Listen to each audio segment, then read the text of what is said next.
Кешегі гүлімді бір иіскеп, жұмыстан келіп, киімді етіп ауыстырып, кешкі тамағыма кірістім. Қазанды қоя салып, ағымай өзімен келе салды.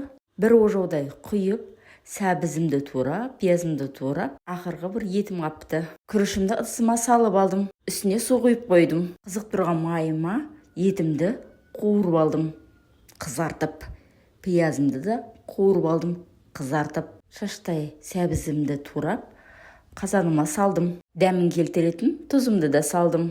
Күріштерім бетер қызарып тұрсын деп, азғандай томат салдым. Қуырылғаннан кейін бір кеседе су құйып жердім. Суым қайнағаннан кейін күрішімді сығып, күрішімді салып алдым. Сумен күрішімді жауып тастадым. Жетті чесногымды бетіне тізіп шығыптым.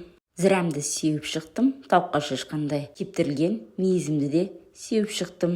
Азырақ су құйып, салфанымыздың көмегімен бетін жауып, қымтап, жай отта 30 минут қоятын боламыз. Жұмыртқаны қайнатып, осылай қойсаңыздар да болады. Ас болсын. Парақшам пайдалы, подпискаларыма тіркеліп, қоңыраушаны басуды ұмытпаң. Ас болсын маған. Огурцы, помидор, пиязды қосып, салат қылып алсаңыздар да болады. Дәмі керемет кетеді.